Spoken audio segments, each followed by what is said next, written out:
Good morning, hockey fans. This is Stephen Heisler with HeisHockey.com, the Victoria's Hockey Company, and the Junior Hockey Discussion Group on Facebook. This is the Junior Hockey Morning Show. We are on the World Sports Broadcasting Network, WSBN.TV. What else? Facebook, Twitter, YouTube, your living room, your car, your computer, your laptop, your iPad. So many options. It is Thursday, March 23rd. Right now for me, it's 6:45 a.m. I have to go to Miami this morning at 8. So you guys are going to get the early show. Well, I'm up early. You can still be sleeping. 2023 North American 3 Hockey League Fraser Cup Championships are underway in St. Peters, Missouri, just outside of St. Louis. Alexandria Blizzard beat the Texas Brahmas 4-1 last night, and the Oregon Tradesmen lost to the Helena Bighorns 4-3 in a shootout. Today's games: Granite City versus Alexandria, Northeast Generals versus the Oregon Tradesmen. As well, the USPHL Premier Nationals get underway today in Utica, New York.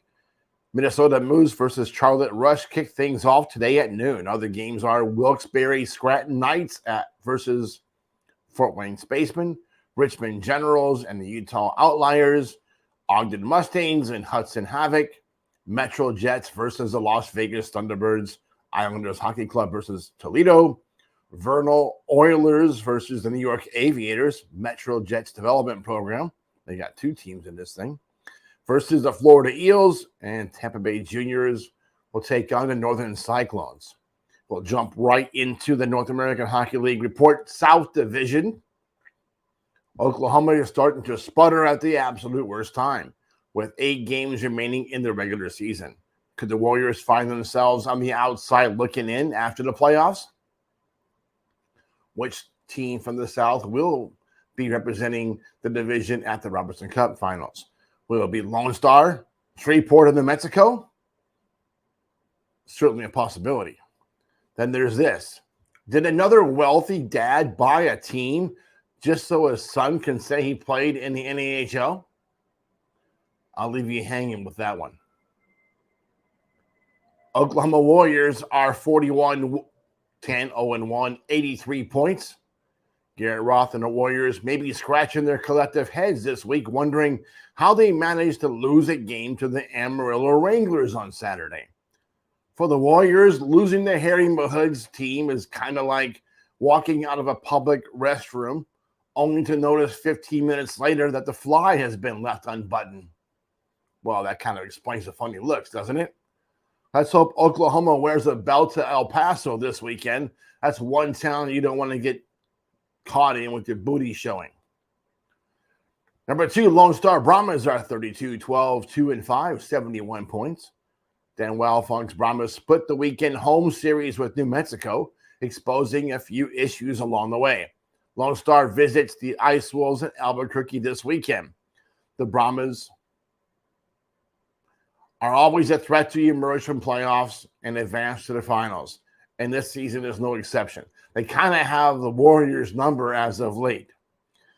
If Wildfunk can get this group dialed in before the start of the playoffs, watch out.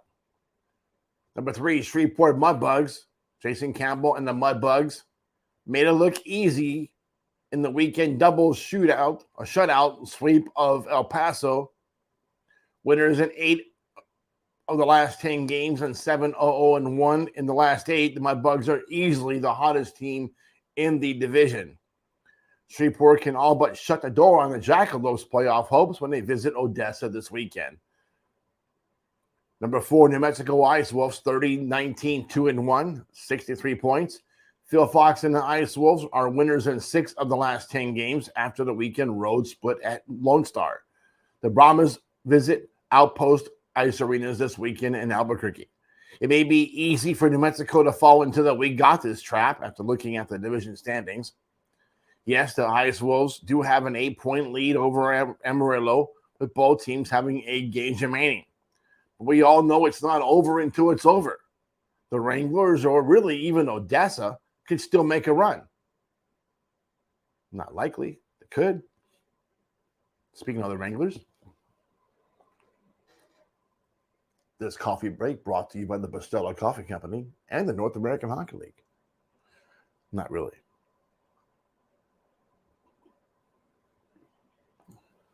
Harry Mahood's Wranglers looked like Robertson Cup contenders in Saturday's 6-2 beatdown of the division-leading Warriors in Oklahoma City. Considering that the next 4 Amarillo games are all against Corpus Christi, the Ice Rays set to visit a bullpen this weekend. We can only expect max points from Amarillo. Here's the frustrating part. Amarillo did a number on the Warriors. Where has that team been all year? How come this team can recruit players that can do that and still be mediocre on a regular basis? Coaching or lack of coaching. Number 6, Odessa Jackalopes are 25, 23, 1-3, 1-2. 53 points, 2 points behind Amarillo. And 8 points or so behind New Mexico. Scott Dewar's Jackalopes may have been feeling the playoff pressure in Friday's 5-1 home loss to Corpus Christi. The fact is that the Ice Rays gave Odessa fits in both games. That Friday night problem has a good chance of biting the Jackalopes in the butt come April 15th, the last day of the season. Are the Boilers fired up yet? The Mudbugs are coming to town this weekend with just one win in the last 4 games against the division's bottom 2 teams. Is starting to look like curtains after this week if the Jackalopes don't skate away with max points against Shreveport. Good luck with that. Number 7, El Paso Rhinos, 15, 33, 3-1, 34 points. Is it possible for Joel Coombs and the Rhinos to find themselves at the bottom of the division by season's end? It would match last year's effort, considering that El Paso has not scored a goal in the last 3 games, and the Oklahoma visits this weekend. I'd say last place is a real possibility. They are 5 points ahead of Corpus Christi. The Ice Rays are 11, 34, 6-1, 29 points. Sylvie and Clodier and the Ice Rays are on a mission to bust the Rhinos' hold on 7th place. Can they really do it? Both teams have 8 games remaining, with the next 4 Ice Ray games all being against Amarillo. Oh. Expansion sister, the Colorado Grit. This will be fun to say. We are hearing that one of the reasons Grit owner Bob Bowden pulled the trigger on the creation of the new NAHL team was to extract some revenge on the Maine Nordiques.